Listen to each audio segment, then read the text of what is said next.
Season 3 of Love Transform Evolve is brought to you by Dreams Financial. Alex and Steph have been my financial advisors for years, and that's no coincidence. They don't just see me as a client, but rather as a partner in building and protecting my wealth. Their personalized approach and innovative solutions have made financial planning a breeze. And I love the fact that they are in it with me, explaining everything as we go, and I always know where my money is going and why. And when it comes to the death of a loved one, Alex and Steph are experts at providing compassionate guidance, offering clarity and direction. For more information, you can visit their website at dreamsfinancial.ca.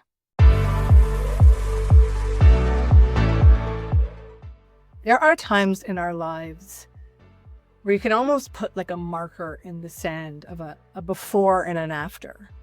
And for me, if you hadn't already guessed in the last 3 seasons, those times in my life were time number 1, when my mother was diagnosed with metastatic bladder cancer. Second time was actually when I gave birth to my daughter. And the third time was when my father was diagnosed with Creutzfeldt-Jakob disease and I had to care for him. And these markers in the sand are kind of forks in the road that have caused me to think about my life, to reflect on all that I had been through, and reflect on who and how I wanted to show up in the world.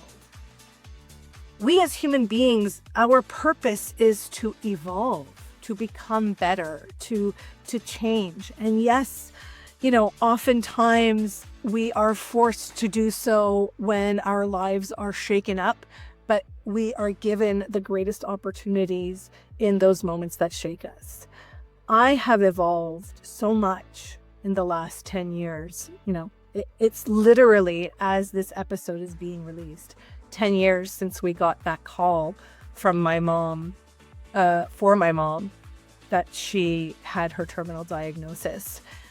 And today, I can say that I have left a career that I had invested so many years into, building and growing and climbing, to pivot and advocate and create my own business to help others in this role. I never thought that I was the kind of person who could go out there and do this, but it was the moments that challenged me and shook me that gave me the confidence to know that I can get through so much. Evolving as humans is our right, it's our responsibility. And yes, it can hurt, but it can also be a pretty amazing experience. So there are only 2 certainties in life, death and taxes, or so the old saying goes. And whether that's true or not, what is true is that most people are uncomfortable talking about both. People have a funny relationship with money, and there's so much wrapped up in it. And we definitely don't like talking about death. But this discomfort and these fears don't serve us. It's important that we figure out a way to ease into these conversations a little bit at a time. Patrice Benning is a certified financial planner, wealth advisor, and ultra marathoner. She's also a mom of 2, a former caregiver, and knows a thing or two about financial health. She joins me today to help navigate these sensitive topics. Hi, Patrice. Thank you for joining me. Thank you for having me, Cynthia. So I was thinking a little bit about the fact that you are an ultra marathoner. And back in 2014, on a dare with some girlfriends, I signed up for a half marathon. And it was 6 months of training. Like literally, I started with Couch to 5K, which is a training program. And then this build up of like running on the treadmill, fast runs, slow runs, intervals, the whole kind of thing. And, came up to this half marathon, which was about 6 months later. And it was an incredible feat of running for, I think it took me about 2 hours and 13 minutes to do. And I remember that because I was very proud of myself. But somebody asked me afterwards, if you were going to run a half marathon again, if I was going to run a half marathon again. And I answered them the way I'm going to tell you right now, which is I feel about half marathons the same way I feel about garage sales. I'm glad I did one. I will never do one again. So when I hear that you're an ultra marathoner, the thought of running for 50, 60 kilometers at a time, it just absolutely blows my mind. How did you get into that? First of all, amazing time. Congratulations. And I would say running a half marathon, 90% of people don't do that. So good for you. Congrats. That's something you should be very proud of. So the whole thing around running for me, it started with the half marathon, just like for you. I actually enjoyed the half marathon, and then it really did not. When I turned 40, you did that thing where it's like, oh, I should be checking boxes, and I should, climb mountains and do relay races. But that's when I ran my first marathon, and just like you, I thought, thank you, box checked. No need to run any further than this or any more marathons. And I honestly didn't. I stopped for a good while. I ran, but I did think the half marathons were fun because they're half the distance and I could still continue my day afterwards without much, I wasn't super tired or exhausted or had to recover a lot. But the whole point to this is running for me, the group of people that I'm running with are the ones who really motivated me, inspired me, held me accountable to really become the runner that I am now, because I would have never ever would have ever thought I was going to run more than even a marathon. But I did a 50K. My first 50K was in 2021, and that was really to honor one of my good friends. He had turned 50, and he was like, "Who wants to run a 50K for my 50th?" And a couple of us crazy said we are, and we did it in Yosemite, which was beautiful. And it's kind of one of those things where, for me, is when else would you have the opportunity to explore? I love trail running, period. To just, and I know Canada has some incredible nature. So, we are able to explore like the back country on foot, and do 50 kilometers of just, pure pain bliss, whatever you want to call that. But to me, that experience was so incredible. And not just that, but the training for it. I say I run because of the snacks. When you do ultra running, there's no speed involved actually. So it's different than training for a marathon, because it's really, you have to train to run on tired legs. So it's more, you put a lot of miles on your feet.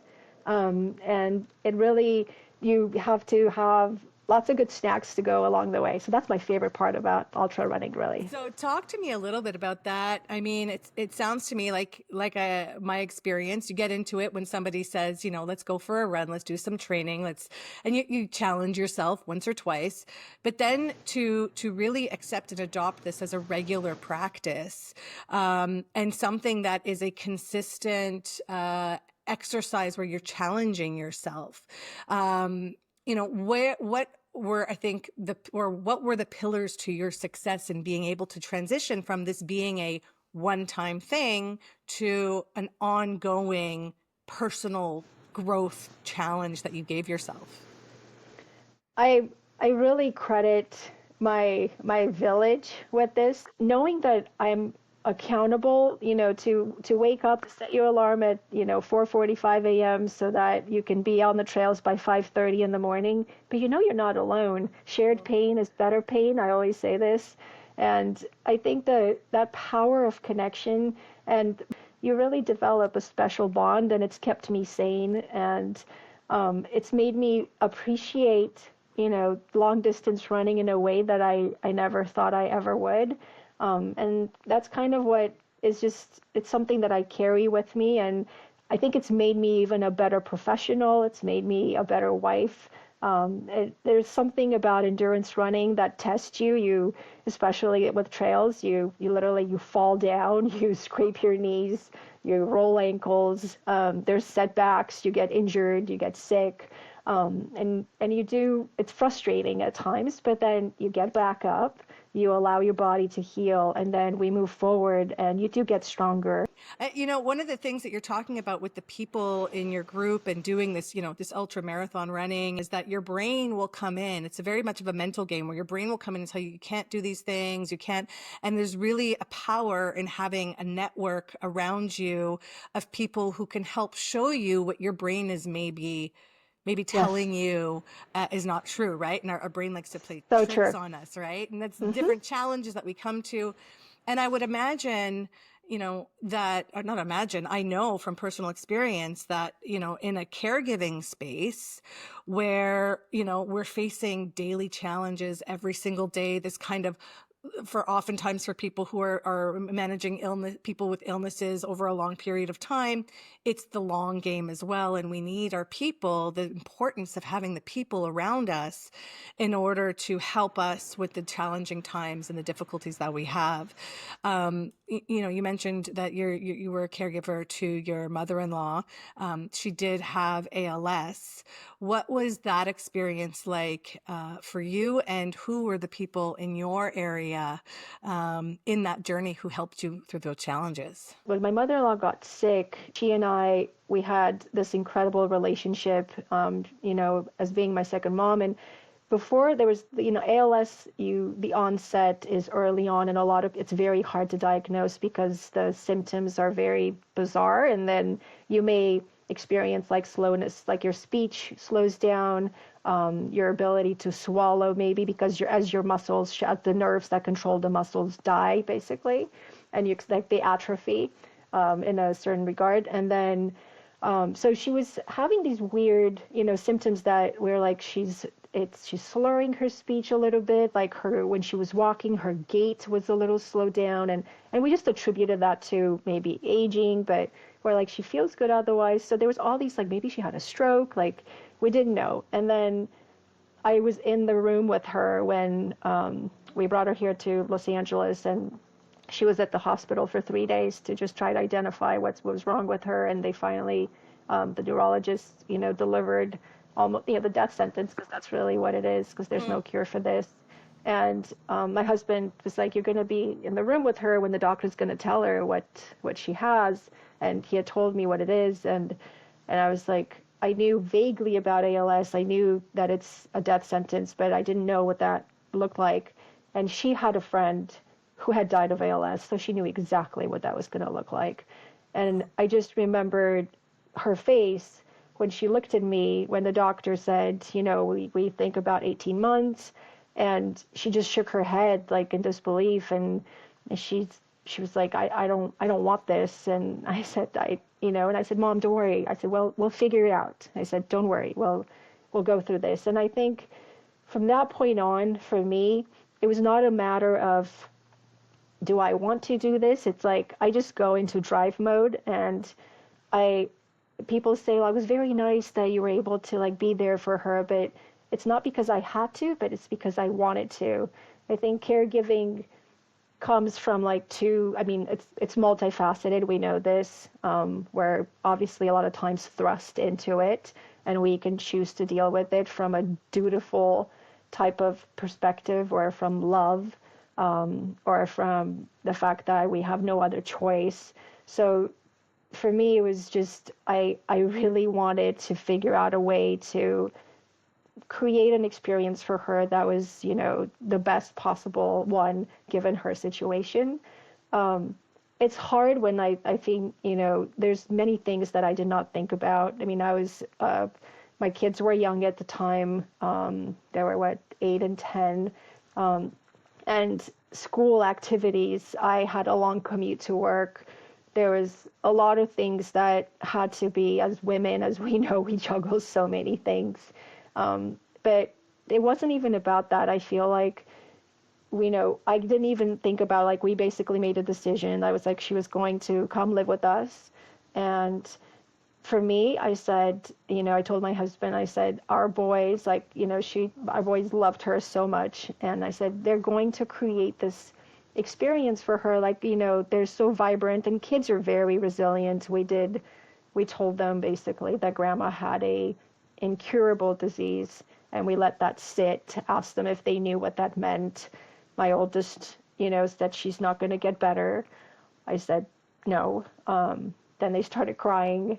And we all cried. And then we said, but she's here now, and that's most important. And I think we just have to make sure that grandma knows that she's loved, and, and and they literally, like, for them, they made peace with that, and that's what's like, you learn from the kids so much, actually. It sounds like you did the best you could with the information that you had. And the first season of this podcast was called Lead with Love, and then we've evolved for it to be Love, Transform, Evolve. And these are the types of things that they change us, right? They impact us. Yep. But like you said, they are hard. And also, like you said, you didn't have a lot of experience with the disease itself. So how did you, like, what was your learning process? Like, what was the you talk about the ultra marathon, and it's not something that you knew about. You had people around you to help inform you. What was that like in the caregiving space to learn about what your role was, what you could do to make it special, in the areas that you weren't familiar with? I have to say that I know more now, like, than I did then. For me, like, knowing that I had this particular, like, the center that we could go to and I could call for answers, I had to, as far as managing my personal life, because my husband worked from home, and I think that part actually I did not really, we did not really address. Like, I did not really fully comprehend how hard it was going to be for him to see to have his mom here live with us, because it was, I think, as close as I was to her, I was not her daughter. So I was able to maintain a certain level of objectivity where he is seeing his own mom degrading every day, and that was very hard for him. And I did not, I think he was struggling with that, but we never really addressed that. You know what I mean? So it's the other part, I think, of caregiving is you grieve your loved ones while they're still with us. That's the really hard part that we're not prepared for. I mean, because I'm the kind of person that I'm the eternal optimist, and even that I know there was a finite time that we had with her, I just never focused on that, and I never really do. It was more of a, like, she's here right now. She's here right now. Let's be present. Let's make today the best day. But I would say on the other side, I relied, just like I rely on my running village to, like, help me become a better person. Just my group of friends, have them help me out with, like, picking up the kids, like taking them to their soccer practices, and kind of, I had to really leverage my entire network and know that it's okay to ask for help. Like, that was a humbling moment. And you always say, like, we think we can do it all, because we, a lot of times do, but there's breaking points for us. And, that's like when you're like, I can't do this anymore. And that's when you're like, all right, people say, how can I help you? Like, say, this is how I need you to help me. And it's amazing how much help there was for that. But it was kind of the outskirts of my life that, needed to come into play. So Yeah, when you have the courage to ask for help, there's a lot that comes into play afterwards that you can get. I just want to say, actually, thank you for sharing that, because I know reliving it and rediscussing it brings up a lot of emotions. So thank you. yeah, no, of Um, course. I do also want to say that, it sounds like your husband had a really difficult time, which, makes a lot of sense. And I think a lot of people, as they go through this caregiving journey, they're faced with things that they're unexpected with, and making a decision or making decisions or making plans when you're already starting from a deficit, an emotional deficit, is really challenging. So like with the running, like with the caregiving, there's our network and leaning on people who are the experts and who know about these things that we're not overly familiar with. I also want to pivot, and I said this in the intro, it's the same thing with finances, and it's the same thing with planning our money. Is that when we talk about money, this is not something, or we talk about our wealth management, we talk about planning for the future. There's no classes in school that familiarize us No. with this. It's very awkward and difficult to have conversations about, money, if it's not something that your parents have kind of acclimatized you with or whatnot. And oftentimes in a caregiving situation, you are faced with needing to make decisions that are either dependent on finances, or their decisions that, will impact finances in the future as well. So I want to ask you, because this is your profession, um, what is the biggest misconception that you've seen about financial planning and advising? What have you seen? To me, it's really interesting, is that people, whenever I say, like, let's talk about financial planning, they go, oh, no, no, I invest. I go, that's not financial planning. That's investments. I said, and I tell this all the time, investments are easy. Managing your emotions around investments, which is very hard. And that's what I feel like I do more of that than anything else. But for me, even what I do is actually literally ties in with my mother-in-law. Back when my father-in-law passed away, and again, this was 17 years ago, I was not in this, I was actually not working from home. I was with the boys. I was in between careers, jobs, and I remember when he passed away, she was so lost, and she really had no one to go to. And I remember I went to my husband, and he's got a brother, and I said, have you talked to your mom now that your father's passed? Like, do you know if she's set up okay? Like, is there a mortgage? Does she have enough savings? Like, do you know how much savings she has? Will it last her for the rest of her life? But she did not have a person that could tie all, like, she was so lost, Cynthia. She, had to deal with, like, redoing the estate planning, and then she had to figure out, like, annuities, and then, like, inheriting retirement accounts, and figure out social security and the benefits, and the investment account, retitling the bank accounts, and there's so much to do in that world. And it's great to be like, so when I try to talk to my husband's, to my husband, he's like, we don't talk about money in my family.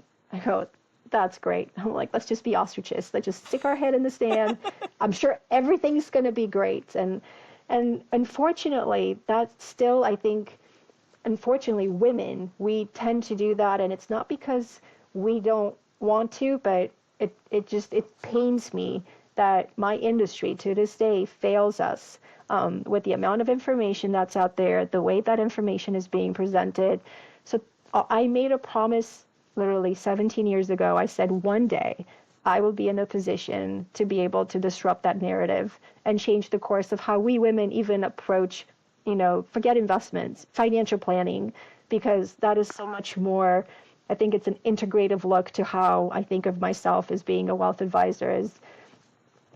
Money is just a tool. Our life is so complex, and even wealth means different things to different people. Health could be my wealth. My company could be my wealth. My family could be my wealth. Your investments is what supports your wealth, right? So it's understanding that is paramount. And then to your point, caregiving, and even looking, when my mother-in-law got sick, did we have like a conversation? Like, does she have, like, what is caregiving going to cost? Like, does she have enough money to pay for that? I mean, I have clients here, caregiving in Los Angeles is very expensive. I have a client, she's in her late 90s. She has full dementia, unfortunately. Caregiving is $19,000 a month, Cynthia. $19,000 a month. And again, this is not like everyone's like that, and it's very unique situations, but it's just people don't think about that, or they're like, oh, that never happened to me, and I hope it never does. Like, we don't, but the reason for insurance or anything is not because we plan to get into an accident or we plan to die, is should we get into an accident or should an unfortunate event happen to us. And there's two ways to approach it. You either save for it or you insure for it. That's kind of the way it goes. But being ostriches is not going to be the answer. So true, so true. And a whole part of this season, and just the experience in general in life, is that we learn from the things that we've gone through in the past. We've learned from mistakes, from hardships, but we also, try to be better in the future for ourselves. And so, in terms of what you were saying, disrupting disrupting the narrative.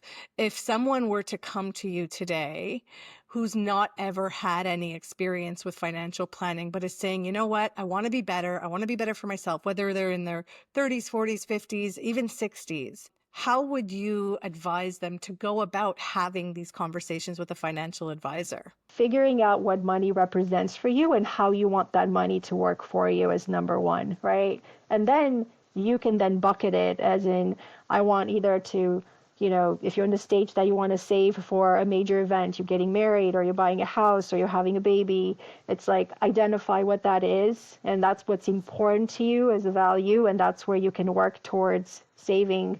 Or you're in your, super duper like career, I am a goal-getter, and I'm trying to figure out, am I investing right in my retirement account? Are there any other options? Is there, am I being strategic enough from a tax perspective? Do I have the right person to help me with that?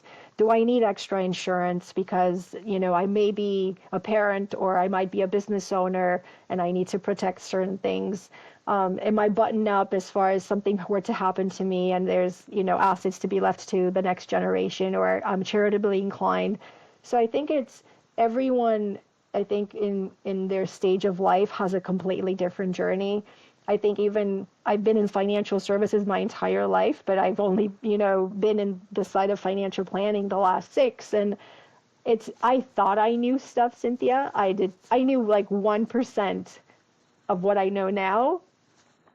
And it blows my mind because if I did not, I knew about, marginally about 401ks and IRAs and retirement and estate planning, but just marginal. And now knowing what I know now, I wish I could go back to my 20-year-old self and have a different conversation. The problem is that my 20-year-old self was very disconnected from the 40-year-old self. And if you we're at 20, we think we're invincible, and 40 is really old, by the way. I would probably slap somebody if they told me I'm old right now, but sorry, no offense to your audience. No, but I just want to say, like, it's and what we do, like that whole thing, and we, like, even as I talk to the next generation right now, that it's like whole current me versus future me dilemma, where current me wants to go to Lake Como, but future me wants to retire one day. So how do we balance those two, right? And I think it's, again, going back to, there's ways to make things happen, there's compromises, but you have to first figure out where you are today and then like break it down in like bite-sized chunks and then make it attainable type of, goals that you can reward yourself for and like pat yourself on the back and then just celebrate as you go along. I would assume that you help people answer those questions if they don't know how to answer those questions, right? Yeah, that's that's what I love doing the most. I think those are the best conversations to have, and I do that even like it's not even like in an office setting. Like we'll go for a beach walk and we can talk about that. I love that. I love that. It sounds to me, kind of bringing the conversation full circle, that in financial advising, you are those people who tell you you can do it in the ultra marathoning. You are the ALS team that's guiding you along the way in the caregiving journey. As a financial advisor, having the access and having the visibility into all the possible solutions, you're able to provide that to people who maybe are have no idea where to even begin. I think it's just really understanding for me, seeing what my mother-in-law went through. Death gives you perspective and everything, losing someone you love.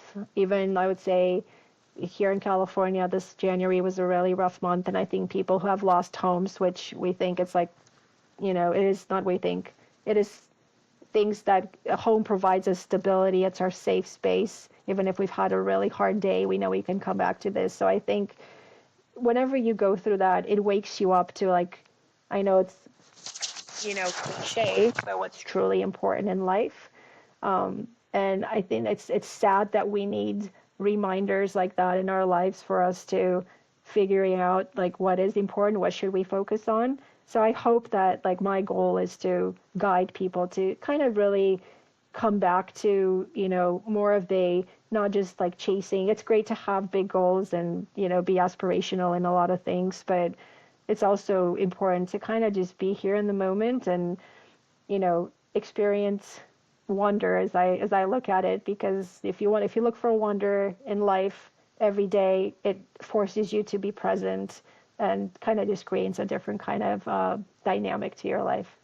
What a beautiful, beautiful message.